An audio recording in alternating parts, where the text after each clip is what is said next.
नमस्कार दोस्तों, मैं राहुल कुमार घोष, ट्रेड मैनेजर। इससे पहले हम साइंस के बारे में चर्चा किए थे ग्रुप डी के लिए, और साइंस मेरा सही नहीं था। तो एक मेरा साथी टेक्नीशियन है जो कि हम सेल्फ प्रैक्टिस BRC से करते थे, उसके हम साइंस के बारे में पूरा अच्छा से चर्चा किए, जो कि मेरा वीडियो में आपको मिल जाएगा। और आज हम मैथ रीजनिंग के बारे में चर्चा करते हैं कि किस प्रकार हम तैयारी किए थे मैथ और रीजनिंग के लिए। और तैयारी करने के बाद अभी हम गुड्स गार्ड में हैं, तो उसका क्या मेरा रणनीति था स्टार्टिंग से। जो अभी ग्रुप डी में आप लोग तैयारी कर रहे हैं, उसको ये लगता होगा मैथ रीजनिंग कैसे ठीक करें।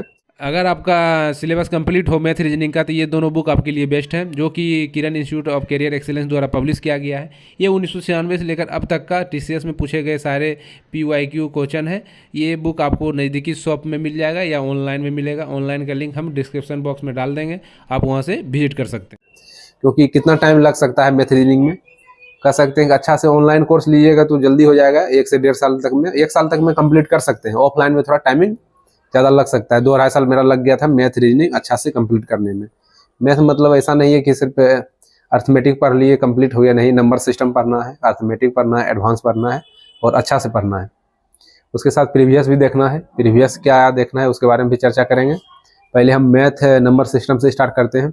जब ग्रुप डी का स्टार्ट किए थे तैयारी करने के लिए, तो हम नंबर सिस्टम ऑफलाइन बेच लिए थे। ऑनलाइन तो कोरोना के बाद आया, थोड़ा पहले था लेकिन महंगा कोर्स था, पता भी नहीं था उतना।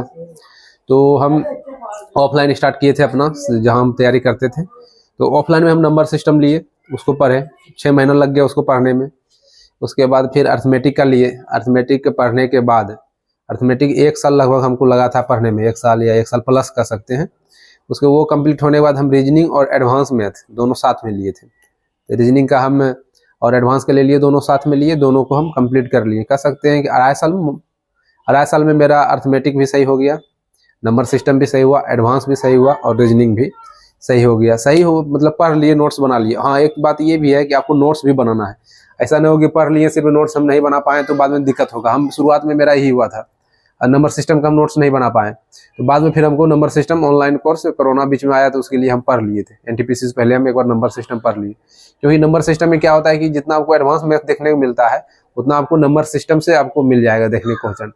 बेसिक रहेगा, वहाँ से थोड़ा कैलकुलेटिव रहता है, टाइमिंग ज़्यादा लेता है, इसलिए उसको इग्नोर करने से कोई फायदा नहीं है। और आज के डेट में तो रीजनिंग को इग्नोर करना ही अपने आप में बहुत गलत साबित होगा। इतना हार्ड रीजनिंग पूछ रहा है मैथ की तुलना में, टाइमिंग वाला।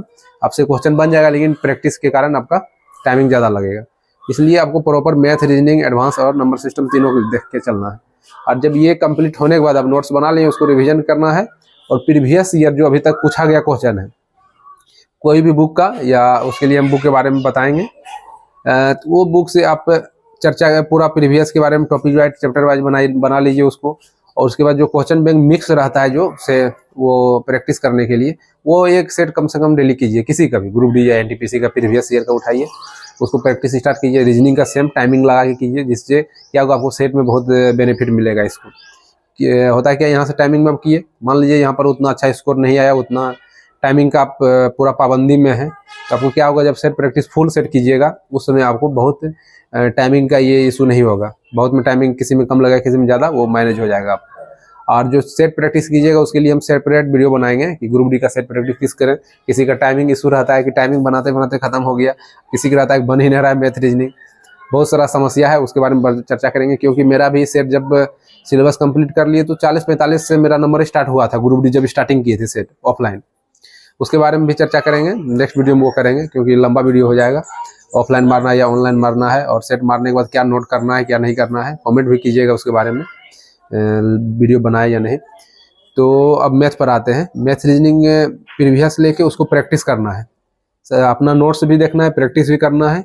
ये कंटिन्यू आपको जब तक एग्जाम नहीं हो, जब तक आपका मेरिट में नाम नहीं आए, तो ये लगे रहना है। ये एग्जाम होता है ना कि कोई एग्जाम निकल गया, मान लीजिए जैसे भी बहुत सारा का ALP में अच्छा एग्जाम गया होगा, सारा चीज़ में गया होगा, क्या होता है कि सब चीज़ अच्छा जानने के बाद मेरिट में छट गए। मेरा ही हुआ, दरोगा में मेरा हो गया ना, हमको लगा मेरा हो जाएगा, सेट हो गए। जब मेरिट नहीं बना तो छोड़ दिए थे, 3-4 महीना पढ़ना, आराम से घर में थे, पूरा घूमे इधर, एंजॉय ज़्यादा किए। तो उसके बाद जब नहीं बना तो NTPC में आए ना, तब थोड़ा अफसोस हुआ उस समय। 3-4 महीना वो टाइमिंग वेस्ट नहीं करना है। जब तक मेरिट में नाम नहीं आए तब तक पढ़ते रहना है, मैथ रीजनिंग हो ये। क्योंकि मैथ रीजनिंग ही ग्रुप डी में 55 नंबर का है, उसमें आप 50 से 55 के बीच स्कोर कीजिएगा उसके बाद साइंस अपना NCERT के लिए वीडियो बनाए हुए हैं, साइंस भी देख लीजिए मेरा यूट्यूब चैनल पर जाके। 2 दिन पहले बनाए हुए थे, उसमें साइंस के बारे में देख लीजिए क्या करना है नहीं करना है। उसके बाद हम नेक्स्ट वीडियो में सेट प्रैक्टिस के बारे में चर्चा करेंगे, और कुछ भी जानकारी हो तो कमेंट कीजिए, उसके बारे में बताएंगे।